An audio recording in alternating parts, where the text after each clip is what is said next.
नमस्कार दोस्तों। स्वागत है आप सभी का एक बार फिर से दोस्तों। साल 2025 में सावन का महीना कब है? इसमें कितने सोमवार पड़ेंगे? सावन की समाप्ति कब होगी? सावन में व्रत का पालन कैसे करें? व्रत में कौन सी चीज नहीं खानी चाहिए? जान ले सब कुछ आज के इस वीडियो में दोस्तों। सावन का महीना शिव भक्तों के लिए प्यार की सौगात लेकर आता है। यही वह महीना है जिसे हम प्यार का महीना कहते हैं। शिव भक्त बड़े जोर शोर से सावन के महीने का बड़ी ही बेसब्री से इंतजार करते हैं। सावन में भगवान शिव धरती पर आकर अपने हर भक्त के घर में वास करते हैं। सच्ची भक्ति करने पर धन धान्य से घर भर देते हैं। सावन का हर एक दिन बहुत ही शुभ माना जाता है। हर दिन पवित्र होता है। हर दिन भगवान शिव की पूजा की जाती है। लेकिन सोमवार के व्रत की बात ही कुछ और होती है। सावन के बारे में हर बात बताने से पहले आपसे रिक्वेस्ट करते हैं कि वीडियो को लाइक जरूर करेगा, दोस्तों को शेयर कर दीजिएगा और आपने अभी तक चैनल को सब्सक्राइब नहीं कर दिया है तो राशिफल का ज्ञान चैनल को सब्सक्राइब करके बेल आइकॉन जरूर दबाइए। चलिए पहले जानते हैं सावन के इस पवित्र महीने में कितने सोमवार पड़ेंगे और आपको कितने व्रत रखने हैं दोस्तों। इस साल सावन का महीना 14 जुलाई 2025 सोमवार से शुरू हो रहा है। इसका समापन 11 अगस्त 2025 सोमवार को होगा। साल 2025 में सावन की शुरुआत और समाप्ति दोनों ही सोमवार से हो रही है, जिससे इसका महत्व 2 गुना हो गया है। इस बार सावन 2025 में 5 सोमवार और 4 मंगला गौरी व्रत आएंगे दोस्तों। पहला सावन सोमवार का व्रत 14 जुलाई को रखा जाएगा। दूसरे सोमवार का व्रत 21 जुलाई को रखा जाएगा। तीसरे सावन सोमवार का व्रत 28 जुलाई को रखा जाएगा। चौथा सावन सोमवार का व्रत 4 अगस्त को रखा जाएगा और 5वां सोमवार का व्रत 11 अगस्त 2025 को रखा जाएगा। दोस्तों, भगवान भोलेनाथ आपके घर में स्थायी रूप से वास करने वाले हैं, तो ऐसे में दिल खोलकर भगवान शिव की उपासना और भक्ति में लग जाए। दोस्तों, यह शुभ संयोग 19 सालों के बाद बना है। सावन का पहला सोमवार 14 जुलाई को पड़ेगा। इस दिन आप व्रत अवश्य रखें।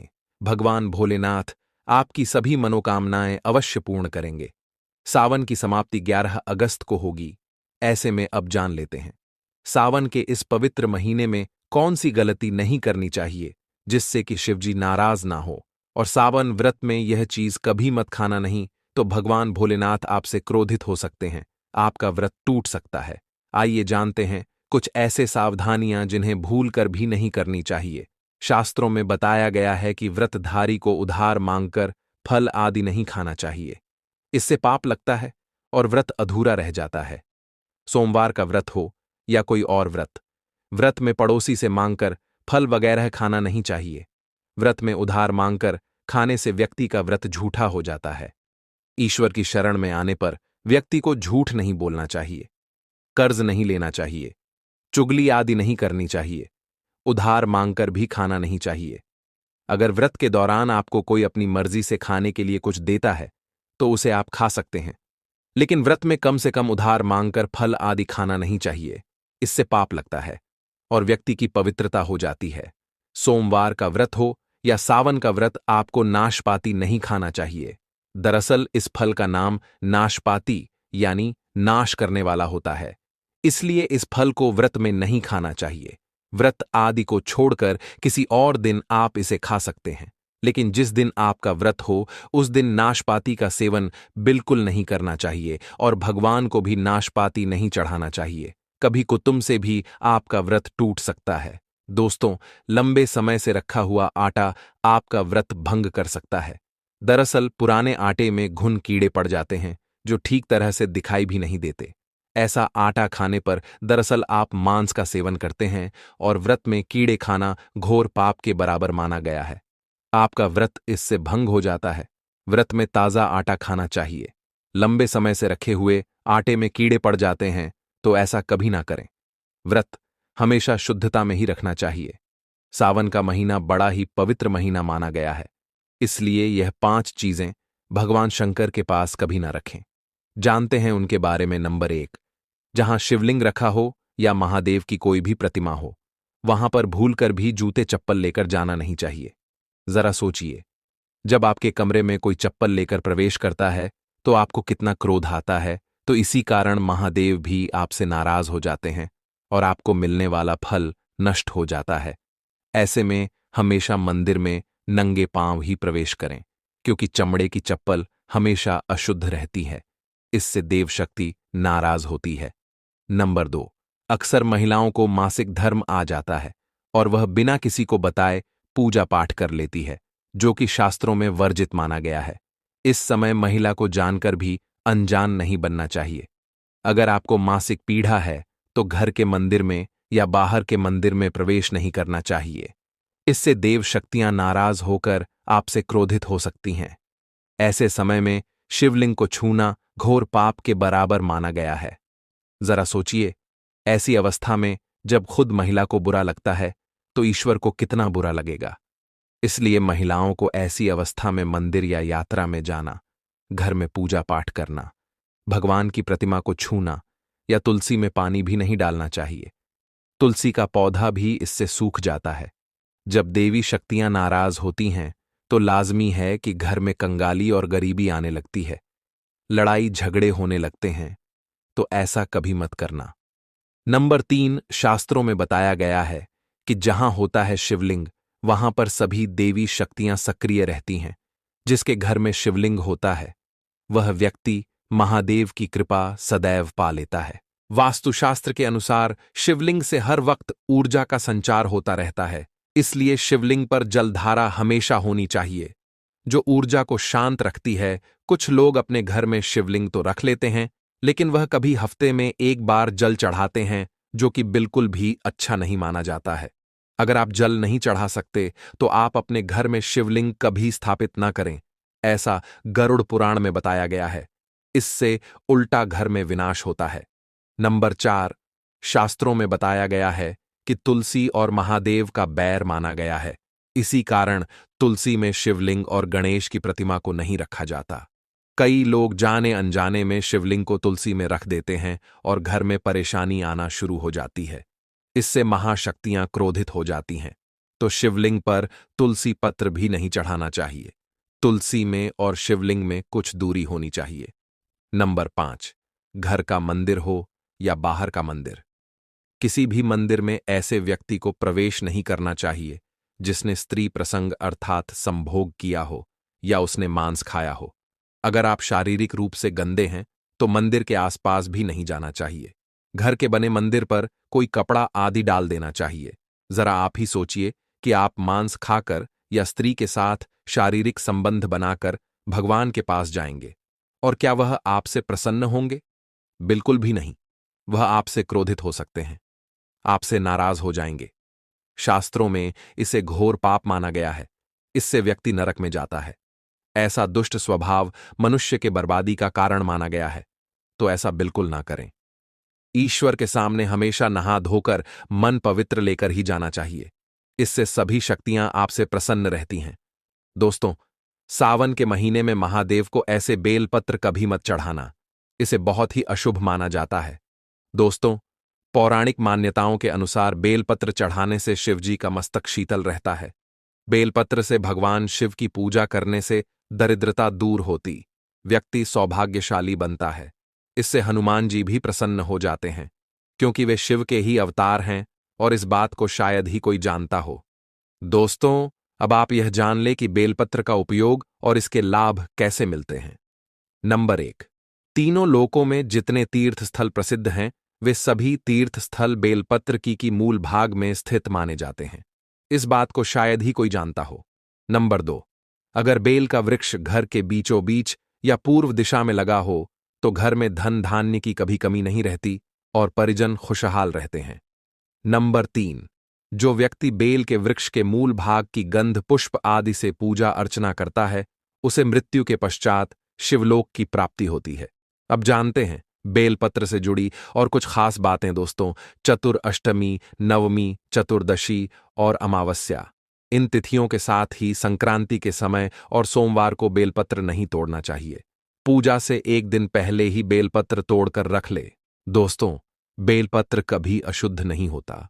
अगर आपको पूजा के लिए नया बेलपत्र नहीं मिल रहा है तो आप किसी दूसरे के चढ़ाए हुए बेलपत्र को स्वच्छ जल से धोकर भगवान शिव को अर्पित कर सकते हैं। बेलपत्र में कम से कम 3 पत्तियां होनी चाहिए। कटी फटी पत्तियों का बेलपत्र भगवान शिव को गलती से भी अर्पित मत करना। कटी फटी पत्तियों को अर्पित करने से शिव का अपमान माना जाता है और इसीलिए बेलपत्र की पत्तियां एकदम साफ होनी चाहिए। दोस्तों, सावन के इस पवित्र महीने में जिस व्यक्ति को 5 संकेत मिल जाए तो इससे यह पता चलता है कि महादेव आपकी भक्ति से बहुत प्रसन्न है और आपको धनी होने से कोई भी नहीं रोक सकता। चलिए जानते हैं नंबर 1, बैल का दरवाजे पर आना। दोस्तों, नंदी भगवान भोलेनाथ के वाहन है। नंदी को भगवान शिव का द्वारपाल भी कहा गया है। नंदी महाराज को बुद्धि और ज्ञान का प्रतीक माना गया है। शिव के मंदिर के बाहर हमेशा नंदी महाराज विराजित रहते हैं। लेकिन अगर सावन के इस पवित्र महीने में अचानक से नंदी महाराज आपके दरवाजे पर आ जाएं और घर की चौखट को सिंह मारने लगे, तब आपको समझ लेना चाहिए कि भगवान शिव आपके घर में आने वाले हैं। यह उनके आने का एक संकेत है। भगवान शिव आपकी भक्ति से बहुत प्रसन्न है और आपके घर में खुशियां आने वाली हैं। आपको धनी होने से कोई नहीं रोक सकता, लेकिन याद रहे, नंदी महाराज को तिलक लगाकर मीठा भोग जरूर खिलाएंगे। नंबर 2, सावन के पवित्र महीने में अचानक से आपके सपनों में अगर शिवलिंग दिखाई दे जाए, अर्थात भगवान शिव दिखाई दे, तो इससे आपको समझना चाहिए कि अब आपके जीवन से परेशानियों का अंत जल्दी हो जाएगा। भगवान शिव आपकी सच्ची आराधना भक्ति से बहुत खुश हैं और वह आपके घर में आने वाले हैं। ऐसे में याद रहे, शिव की भक्ति में कोई भी कमी ना आने दे। घर को गंदा ना रखें, क्योंकि आपके घर में भगवान शिव पधारने वाले हैं। नंबर 3, शास्त्रों के अनुसार माना गया है कि नीलकंठ पक्षी भगवान शिव का प्रतीक है। अगर आपके घर में सावन के महीने में नीलकंठ छत पर आकर बैठ जाए तो उसे भूलकर भी मत भगाना, क्योंकि यह भगवान शिव का प्रतीक माना गया है। ऐसे में आपको खुश हो जाना चाहिए, क्योंकि भगवान शिव आपकी भक्ति से बहुत खुश हैं। शास्त्रों में बताया गया है कि नीलकंठ अगर मनुष्य के घर पर आकर बैठ जाए तो यह घर में साक्षात महादेव शिव के आने का संकेत है। अब आपके बुरे दिन जाने वाले हैं। कहते हैं भगवान श्री राम ने इस पक्षी के दर्शन करने के बाद ही रावण पर विजय प्राप्त की थी। नंबर 4, सावन के पवित्र महीने में घर में काला सांप निकल आए तो इसे बहुत ही शुभ कारक माना गया है। इसे बिल्कुल भी ना मारे। यह भगवान शिव के आने का संकेत है, जिनकी भक्ति से महादेव प्रसन्न होते हैं। उन्हें महादेव किसी खास अवसर पर अपने दर्शन देते हैं। सावन का महीना बहुत ही पवित्र महीना माना गया है। यही वह महीना है जिसमें भगवान शिव धरती पर आते हैं और उसी घर में अपना वास बना लेते हैं। जो सच्चा भक्त होता है, सपनों में किसी मंदिर में नाग नागिन का जोड़ा दिखना बहुत ही शुभ कारक माना गया है। यह घर में शिव के आने का संकेत है। अब आपके खुश होने का समय आया है। नंबर 5, सावन के शुभ अवसर पर सोमवार के दिन डमरू की आवाज या घंटियों की आवाज सुनाई दे तो यह अत्यंत शुभकारी माना गया है। इसका अर्थ यह है कि भगवान भोलेनाथ आपसे प्रसन्न हैं और जल्दी आपके घर और जीवन में प्रवेश करने वाले हैं, जिससे आपका आर्थिक संकट दूर होकर जीवन में सुख समृद्धि आने वाली है। दोस्तों, अब जानते हैं बेलपत्र से जुड़ी कुछ खास बातें। चतुर्थी, अष्टमी, नवमी, चतुर्दशी और अमावस्या तिथियों को संक्रांति के समय और सोमवार को बेलपत्र नहीं तोड़ना चाहिए। पूजा से एक दिन पूर्व ही बेलपत्र तोड़कर रख लें। दोस्तों, आपको बता दें, बेलपत्र कभी अशुद्ध नहीं होते। यदि आपको पूजा के लिए नया बेलपत्र नहीं मिल रहे हैं तो आप किसी दूसरे के चढ़ाए हुए बेलपत्र को स्वच्छ जल से धोकर भगवान शिव को अर्पित कर सकते हैं। दोस्तों, बेलपत्र में 3 पत्तियां होनी चाहिए। कटी फटी पत्तियों का बेलपत्र भगवान शिव को अर्पित गलती से भी मत करना। कटी फटी पत्तियों को अर्पित करने से शिव का अपमान माना जाता है और बेलपत्र का भी, इसलिए बेलपत्र की पत्तियां एकदम साफ होनी चाहिए। दोस्तों, सावन के इस पवित्र महीने में अगर जिस ये को 5 संकेत मिल जाए तो इससे यह पता चलता है कि महादेव आपकी भक्ति से बहुत प्रसन्न है और आपको धनी होने से कोई भी नहीं रोक सकता। तो चलिए जानते हैं दोस्तों। नंबर 1, बैल का दरवाजे पर आना। नंदी महाराज भगवान भोलेनाथ के वाहन है। नंदी को भगवान शिव का द्वारपाल भी कहा गया है। नंदी महाराज को बुद्धि और ज्ञान का प्रतीक माना गया है। शिव के मंदिर के बाहर हमेशा नंदी महाराज विराजित रहते हैं। लेकिन अगर सावन के इस पवित्र महीने में अचानक से नंदी महाराज आपके दरवाजे पर आ जाए और घर की चौखट को सींग मारने लगे, तब आपको समझ लेना चाहिए कि भगवान शिव आपके घर में आने वाले हैं, जो कि यह एक उनके आने का संकेत है। भगवान शिव आपकी भक्ति से बहुत प्रसन्न है और आपके घर में खुशियां आने वाली हैं। आपको धनी होने से कोई नहीं रोक सकता। सता, लेकिन याद रहे, नंदी महाराज को तिलक लगाकर मीठा भोग जरूर खिलाएं। दोस्तों, नंबर 2, सावन के पवित्र महीने में अचानक से आपके सपनों में अगर शिवलिंग दिखाई दे जाए, अर्थात भगवान शिव दिखाई दे जाए, तो इसे आपको यह समझना चाहिए कि अब आपके जीवन से परेशानियों का अंत जल्दी हो जाएगा। भगवान शिव आपकी सच्ची आराधना भक्ति से बहुत खुश है और वह आपके घर में आने वाले हैं। ऐसे में याद रहे, शिव की भक्ति में कोई भी कमी नहीं आनी चाहिए। घर को गंदा मत रखना, क्योंकि आपके घर में भगवान शिव आने वाले हैं। दोस्तों, नंबर 3, शास्त्रों के अनुसार माना गया है कि नीलकंठ भगवान शिव का प्रतीक है। अगर आपके घर में सावन के महीने में नीलकंठ छत पर आकर बैठ जाए तो उसे भूलकर भी मत भगाना, क्योंकि यह भगवान शिव का प्रतीक माना गया। ऐसे में आपको खुश होना चाहिए, क्योंकि भगवान शिव आपकी भक्ति से बहुत खुश है। शास्त्रों में बताया गया है कि नीलकंठ अगर मनुष्य के घर पर आकर बैठ जाए तो साक्षात घर में महाशिव के आने के संकेत माने गए हैं। अब आपके बुरे दिन जाने वाले हैं। कहते हैं, श्री राम ने इस पक्षी के दर्शन करने के बाद ही रावण पर विजय प्राप्त की थी। दोस्तों, नंबर 4, सावन के पवित्र महीने में अचानक से घर में काला सांप निकल आए तो बहुत ही शुभ माना गया है। इसे बिल्कुल भी ना मारे। भगवान शिव के आने का संकेत है। जिनकी भक्ति से महादेव प्रसन्न होते हैं, तब महादेव किसी खास अवसर पर ही अपने दर्शन देते हैं। सावन का महीना बहुत ही पवित्र महीना माना गया है। यही वह महीना है जिसमें भगवान शिव धरती पर आते हैं और उसी घर में अपना वास बना लेते हैं। जो सच्चा भक्त होता हो, सपनों में किसी मंदिर में नाग नागिन का जोड़ा देखना बहुत ही शुभ माना गया है। यह घर में शिव के आने के संकेत हैं। अब आपको खुश होने की जरूरत है। सावन का महीना आता है तो जैसे पूरी प्रकृति खुद को शांत करने लगती है। बारिश की हर एक बूंद जैसे शिव के अभिषेक में लगती है। हर पेड़ बेलपत्र बन जाता है और हर नदी गंगा के रूप में शिवलिंग को छूने निकल पड़ती है। लेकिन इस पवित्र महीने में भक्त का मन कैसा हो, उसका व्यवहार कैसा हो, ये उतना ही जरूरी है जितना कि पूजा करना। बहुत से लोग केवल व्रत रखते हैं, जल चढ़ाते हैं, बेलपत्र चढ़ाते हैं, लेकिन अंदर से उनके मन में अपवित्रता बनी रहती है।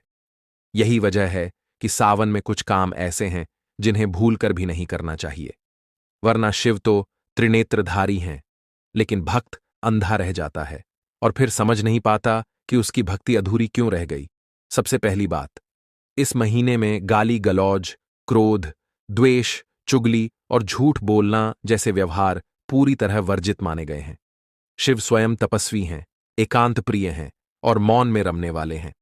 उनकी पूजा करने का अर्थ सिर्फ आरती करना नहीं है, बल्कि यह है कि हम भी थोड़े शांत हों, संयमित हों और मौन में डूबें।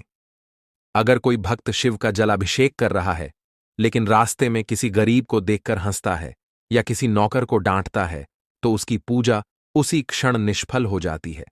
सावन में व्यवहार को पूजा के बराबर माना गया है, इसलिए अपने बोल, अपने सोच और अपने कदमों पर नियंत्रण जरूरी है। सावन में एक बड़ी गलती जो लोग अक्सर करते हैं वह यह कि वो दिखावे के लिए व्रत रखते हैं, दिन भर भूखे रहते हैं, लेकिन मन में अहंकार पाल लेते हैं कि हम तो व्रती हैं। फिर दूसरों से कहते हैं, तुम तो मांस खाते हो, तुम तो मंदिर नहीं जाते, तुम तो शिव को नहीं जानते। ये सबसे बड़ा पाखंड है। शिव उतने ही उस व्यक्ति के करीब होते हैं जो चुपचाप रोज मंदिर के बाहर सफाई करता है, जितने उस व्यक्ति के जो रोज अभिषेक करता है। अगर आपने व्रत को घमंड बना लिया तो वो तपस्या नहीं रही, वो अहंकार हो गया। एक और बड़ी बात जो सावन में नहीं करनी चाहिए, मंदिर में जूते चप्पल पहनकर प्रवेश। कई लोग मंदिर परिसर तक जूते पहनकर चले जाते हैं, कहते हैं हम बस बाहर तक गए थे, लेकिन भूल जाते हैं कि जहां भी शिवलिंग की मौजूदगी है वहां धरती भी पवित्र हो जाती है। घर में अगर आपने पूजा का स्थान बना रखा है तो वहां भी बिना स्नान किए चप्पल पहनकर नहीं जाना चाहिए। शिव की ऊर्जा सिर्फ मूर्तियों में नहीं, वातावरण में भी होती है। आप जैसे ही उस पवित्र वायुमंडल में अशुद्ध कदम रख देते हैं, वहां की ऊर्जा प्रभावित होती है। ये छोटी सी बात दिखती है, लेकिन इसका असर बहुत बड़ा होता है। मन अशांत होने लगता है, पूजा में मन नहीं लगता, और कई बार घर में बेवजह के झगड़े शुरू हो जाते हैं। सावन में कटे फटे बेलपत्र, सूखे या मुरझाए फूल और अधपके फल शिवलिंग पर चढ़ाना नहीं चाहिए। शिव को जो अर्पित किया जाता है वह एकदम शुद्ध, संपूर्ण और ताजगी से भरा होना चाहिए। जैसे कोई अपने अतिथि को सबसे अच्छा भोजन देता है, वैसे ही शिव को भी अर्पण करना चाहिए। कई बार लोग सोचते हैं, अरे बेलपत्र तो है, चाहे फटा हो क्या फर्क पड़ता है। लेकिन उसी फटे हुए बेलपत्र से अगर शिव का मस्तक अशुद्ध हो जाए तो क्या वो स्वीकार करेंगे? नहीं। शिव तो सरल हैं, लेकिन अपमान को सहन नहीं करते। और जो सबसे बड़ा अपराध होता है वो है पूजा के बीच में मोबाइल चलाना, सेल्फी लेना, इंस्टाग्राम पर पोस्ट डालना। कई लोग जल चढ़ाते हैं और साथ में वीडियो रिकॉर्ड करते हैं। यह भक्त नहीं, व्यापारी का व्यवहार है। वो अपने पुण्य को बेचता है। शिव को दिखावे की भक्ति नहीं चाहिए। उन्हें वह भक्त चाहिए जो एक कोने में बैठकर एकटक जलधारा को निहारता रहे और मन ही मन बोले, भोले तू बस है। बाकी कुछ नहीं चाहिए। सोशल मीडिया पर भक्ति को दिखाना ये आज के समय की सबसे बड़ी अधार्मिकता बन चुकी है। शिव को सादगी चाहिए, प्रदर्शन नहीं। एक और बात, सावन में अगर व्रत रख रहे हैं तो उधार लेकर फल, दूध या पूजन सामग्री न खरीदें। शास्त्रों में साफ लिखा है कि व्रतधारी को मांगकर खाना नहीं चाहिए। इससे व्रत की पवित्रता टूट जाती है। अगर आपके पास कुछ नहीं है तो पानी से भी शिव का अभिषेक कर सकते हैं। वो जल को भी दूध समझते हैं, लेकिन मांगकर लाई गई सामग्री को वे स्वीकार नहीं करते, क्योंकि भक्ति में स्वाभिमान भी जरूरी है। सावन में तामसिक भोजन, मांस, मदिरा, लहसुन, प्याज, बासी खाना, फ्रिज में रखा पुराना भोजन, इन सब का त्याग आवश्यक है। कई लोग कहते हैं, हम तो सोमवार को व्रत रखते हैं, बाकी दिन सब खाते हैं। लेकिन शिव भक्ति का मतलब सिर्फ एक दिन का ब्रह्मचारी बनना नहीं है। ये एक पूरा अभ्यास है जिसमें सात्विक जीवन शामिल है। अगर कोई सोमवार को उपवास करता है लेकिन मंगलवार को मांसाहार करता है तो उसका सोमवार सिर्फ शरीर का उपवास है, आत्मा का नहीं। महिलाएं विशेष ध्यान दें। मासिक धर्म के दौरान मंदिर न जाएं, शिवलिंग को न छुएं, तुलसी में जल न चढ़ाएं। यह कोई भेदभाव नहीं, बल्कि ऊर्जात्मक नियम है। उस समय शरीर की ऊर्जा अलग होती है और मंदिर की ऊर्जा अलग। जब दोनों टकराती हैं तो नकारात्मकता जन्म लेती है और सबसे ज्यादा नुकसान खुद उस महिला को होता है। यदि आप इस स्थिति में हैं तो मन से शिव का नाम लें, मंत्र जाप करें, लेकिन प्रत्यक्ष पूजा से बचें। सावन 2025 में एक और चीज जो बहुत सामान्य हो गई है लेकिन उतनी ही गंभीर गलती मानी जाती है, वो है बेलपत्र पर कुछ लिखकर भगवान शिव को अर्पित करना। कई लोग बेलपत्र पर अपने नाम, पति पत्नी का नाम, बच्चों के नाम, अपनी मुरादें या मंत्र लिखकर शिवलिंग पर चढ़ा देते हैं। यह परंपरा नहीं, अज्ञानता है। बेलपत्र को शुद्ध, स्वाभाविक रूप में ही शिव को चढ़ाना चाहिए। उस पर किसी भी तरह की स्याही, निशान, छेद या कटाव नहीं होना चाहिए। बेलपत्र 3 पत्तियों वाला, साफ सुथरा और बिना किसी विकृति के होना चाहिए, तभी वो शिव को प्रिय होता है। जब हम उस पत्ते पर कुछ लिख देते हैं तो उसका नैसर्गिक स्वरूप समाप्त हो जाता है और वह अब पूजा योग्य नहीं रह जाता। इसके अलावा बहुत से लोग पूजा के बाद बचे हुए फल, दूध या प्रसाद को फेंक देते हैं या नालियों में बहा देते हैं। ऐसा करना भी पाप के बराबर होता है। भगवान को चढ़ाया गया अन्न प्रसाद बन जाता है और प्रसाद का अपमान सीधा शिव का अपमान माना जाता है। अगर बचा हुआ है तो उसे गाय को खिला दें, किसी भूखे को दे दें या स्वयं ग्रहण करें, लेकिन नष्ट न करें। भोजन का सम्मान ही भक्ति का हिस्सा है। उसी तरह से अगर जलाभिषेक के लिए जो जल चढ़ाया गया है वह भी गंदगी में न जाए, इसका विशेष ध्यान रखें। शिवलिंग से निकला जल पवित्र होता है और उसे तुलसी, पीपल या अन्य पौधों को देना पुण्यकारी होता है। सावन में अक्सर लोग ऐसा सोचते हैं कि बस सोमवार का व्रत कर लें तो सब अच्छा हो जाएगा। लेकिन वे भूल जाते हैं कि सोमवार सिर्फ एक दिन नहीं, यह एक प्रतीक है। यह आपको यह याद दिलाने के लिए है कि पूरे महीने, पूरे जीवन कैसे जीना है। यदि आपने एक सोमवार को व्रत रखा लेकिन बाकी हफ्ते अपवित्र भोजन, अपवित्र विचार और अपवित्र भाषा का प्रयोग किया, तो वो एक सोमवार पवित्र नहीं कहलाता। जो व्यक्ति हर दिन थोड़ा थोड़ा संयम, साधना और सेवा करता है, वही सच्चा व्रती होता है। और जो बात सबसे ज्यादा अनदेखी की जाती है, वो है अपने माता पिता, गुरुजनों और बुजुर्गों का सम्मान। सावन शिव भक्ति का महीना है, लेकिन शिव की सबसे प्रिय चीज क्या है? सेवा। और सेवा सबसे पहले घर से शुरू होती है। आप शिव के नाम पर मंदिर में तो बेलपत्र चढ़ा आते हैं, लेकिन घर में बैठे अपने बूढ़े पिता को एक गिलास पानी भी नहीं देते, मां की थाली परोसने में आलस करते हैं। तो आप किस भक्ति की बात कर रहे हैं? शिव को चढ़ाया गया बेलपत्र तभी फलदायी होता है जब घर के बुजुर्ग आपके व्यवहार से संतुष्ट हों। उनका आशीर्वाद न हो तो शिव का प्रसाद भी निष्फल रह जाता है। सावन में कई लोग मंदिरों में जाते हैं, लेकिन वहां अपने मोबाइल से रिकॉर्डिंग करते हैं, बिना पुजारी की अनुमति के फोटो खींचते हैं, तेज आवाज में बातें करते हैं या हंसी मजाक करते हैं। ये सब न सिर्फ अशोभनीय है, बल्कि भगवान की उपस्थिति का भी अपमान है। मंदिर एक तपस्ली है, न कि टूरिस्ट स्पॉट। वहां मौन, श्रद्धा और संकल्प के साथ प्रवेश करना चाहिए। कोई बात करनी भी हो तो धीमे स्वर में और केवल आवश्यक बातें ही करें। शिव के सामने खड़े होकर सिर्फ फोटो लेने की बजाय 2 मिनट आंखें बंद करके उनके ध्यान में बैठ जाना, यही असली दर्शन है। बहुत से लोग सावन में संकल्प करते हैं कि वो इस महीने शराब नहीं पिएंगे, लेकिन महीने के बीच में ही अपने संकल्प को तोड़ देते हैं और फिर सोचते हैं कि कोई देख तो नहीं रहा। लेकिन शिव वही हैं जो भस्मधारी हैं, त्रिनेत्रधारी हैं और सबसे पहले मन को पढ़ते हैं। आप दूसरों से तो अपनी गलतियां छिपा सकते हैं, लेकिन उस भोलेनाथ से नहीं जो दिल में बैठा है। सावन का संकल्प यदि लिया है तो उसे निभाना भी चाहिए, और अगर नहीं निभा सकते तो संकल्प मत लीजिए, क्योंकि अधूरा संकल्प भी दोष देता है। और जो लोग दान पुण्य करते हैं, उन्हें भी याद रखना चाहिए कि दान का मतलब यह नहीं कि उसका ढिंढोरा पीटा जाए। किसी भूखे को भोजन कराना, किसी विधवा को वस्त्र देना, किसी गरीब की मदद करना, ये सब पुण्य के कार्य हैं। लेकिन जब आप इन कार्यों की फोटो खिंचवाकर सोशल मीडिया पर डालते हैं, तो वो पुण्य नहीं रह जाता, वो प्रचार बन जाता है।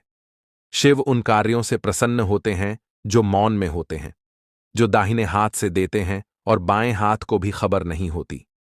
सावन के इस पवित्र महीने में बहुत जरूरी है कि अपने कर्म, वाणी और सोच को एक ही रेखा में लाएं।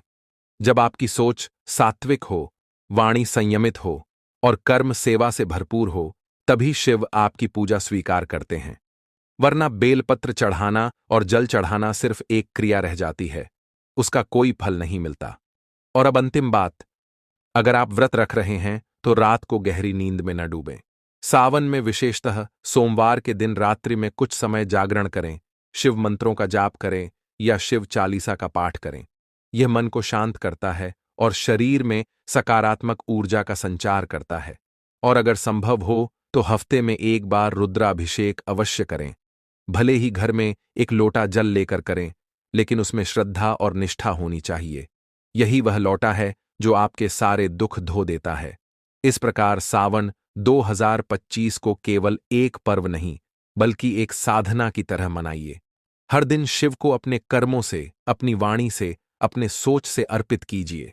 याद रखिए, शिव को खुश करने के लिए बहुत बड़ी पूजा नहीं, बस एक सच्चा दिल चाहिए जो किसी का बुरा न सोचे, जो क्रोध को जीत ले और जो हर हाल में मौन रहकर मुस्कुराना सीख ले। दोस्तों, आज की वीडियो में बस इतना ही। मिलते हैं अगले वीडियो में नई जानकारी के साथ। धन्यवाद।